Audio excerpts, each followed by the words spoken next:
যারা সিগারেট খায় না, কথাটা বুঝছেন? যারা সিগারেট খায় না তারা যদি চায়ের দোকানে যায় তাহলে কিন্তু চায়ের থেকে বেশি সিগারেটের ধোঁয়া খেয়ে আসে।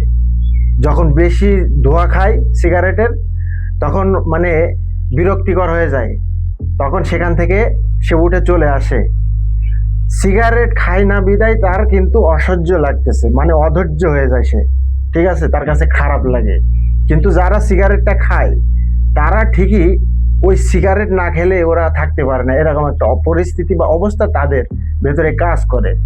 কারণ তারা জানে এই সিগারেটটা খেলে তাদের ভেতরে কি অনুভব হয় বা যাই হোক, ঠিক আছে। আমি এখানে সিগারেটের প্রমোশন করতে আসিনি, আমি যেটা বোঝাতে চাচ্ছি, অনেকে বলে যে বাংলাদেশে কেন তামিল, তেলেগু, মালায়ালামের মতো সিনেমা তৈরি করে না। কিভাবে করবে ভাই, কিভাবে করবে? আমার বাংলাদেশে কি তামিল, তেলেগু এই সমস্ত বোঝার ক্ষমতা কি সবার আছে? এই সমস্ত সিনেমার শুরুটা কিভাবে হয় আর শেষটা কিভাবে হয়? শেষে গিয়েই কিন্তু মূল ঘটনার কাহিনী সবকিছু বোঝা যায়, সবকিছু বোঝা যায়। কেন বলতেছি জানেন? এই বাংলাদেশে দেখবেন সিনেমা শুরুর আগেই গণমাধ্যম সামনে পেলে সেখানে ছুটে যেয়ে নেগেটিভ প্রচারণা শুরু করতেছে। কিছু অসাধু এই সমস্ত, এরা সিনেমা সম্পর্কে বোঝেই না, ধারণাই নাই। আবার কথায় কথায় বলে বাংলাদেশে কেন তামিল, তেলেগু এই সমস্ত সিনেমার মতো সিনেমা তৈরি করে না। কিভাবে করবে? এরা বোঝেই না সিনেমা সম্পর্কে। এরা পুরো সিনেমা না দেখার আগেই, মানে দেখার আগেই না দেখে, পুরো সিনেমা না দেখে তারা এই যে সামনে সাংবাদিক পেয়ে সেখানে যে নেগেটিভ প্রচারণা শুরু করে দিচ্ছে,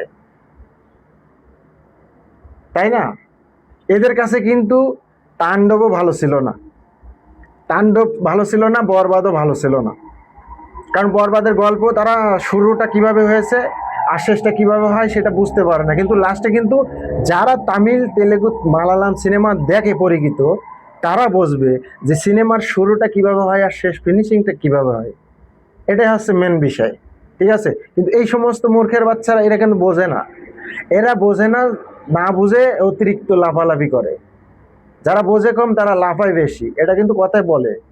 তো এদের অবস্থা তাই, এরা পেট টাকার বিনিময় করে কি না সেটা আমার বুঝে আসে না। সিনেমা সম্পর্কে এরা বোঝে না কিন্তু, ঠিক আছে। তো সিনেমাটা তুই পুরো শেষ কর, তারপরে বল। তাণ্ডব সিনেমার আগে বলেছিল যে এর গল্পের কোনো মিল নাই, এ নাই ও নাই, কিন্তু তাণ্ডব যখন ফিনিশিং হয়ে যায় তখন তো বোঝা যায় সে পুরো গল্পটা, তাই না? বরবাদেও কিন্তু সেই একই কোয়ালিটি। এরা জীবনেও এরা ভালো, বাংলাদেশের সিনেমা ভালো হোক বা উপর লেভেলে যাক, হ্যাঁ ঠিক আছে, যে ভালো কিছু করুক, এরা চায় না কখনো বাংলাদেশের সিনেমা ভালো যাক, পর্যায়ে যাক, এরা কখনো চায় না, ঠিক আছে। কারণ এরা সিনেমা সম্বন্ধে বোঝেও না। মেগাস্টার শাকিব খানকে এই সিনেমায় যেভাবে প্রেজেন্ট করা হয়েছে, ঠিক আছে, হ্যাঁ আমরা আশা করতে পারি যে এর থেকে আরো বেটার কিছু নেক্সটে আমাদেরকে উপহার দেবে, আমরা এরকম কথা বলতে পারি। সিনেমাটা ভালো হয়েছে, আরো তাদের উৎসাহ দেওয়া উচিত। নতুন একজন প্রডিউসার, আর যে প্রডিউসার যেভাবে তার লগ্নি করেছে এই একটা সিনেমার পিছনে, সেটা বোঝা উচিত। পরিচালক সেইভাবে তৈরি করা দরকার, ঠিক আছে, আর মেগাস্টারকে সেইভাবে প্রেজেন্ট করার দরকার। কোনো অংশে তো ভাই কম নাই, এই সিনেমা তো মোটামুটি ভালোই হয়েছে, খারাপ কি? একটা সিনেমা ভালো বানাইছে সেইটাকে ভালো না বলে আপনি সিনেমা দেখার আগেই আপনি ব্যাড রিভিউ দিচ্ছেন, কারণ কি ভাই? সমস্যাটা কোথায় আপনার? তাই আমি প্রথমে বললাম যে যারা সিগারেট খায় না, চায়ের দোকানে যায়, চায়ের দোকানে বসে থাকলে চায়ের থেকে সিগারেটের ধোঁয়া খায় বেশি। আর যখন সিগারেটের ধোঁয়া খায় বেশি তখন সে অধৈর্য হয়ে যায়, ঠিক আছে, ওই জায়গায় আর বসতে পারে না, রাগে ক্ষোভে ওখান থেকে চলে আসে। ঠিক এই সমস্ত লোকের অবস্থা হয়েছে তাই। আশা করছি কি বোঝাতে চাইছি আপনারা বুঝতে পারছেন। ধন্যবাদ।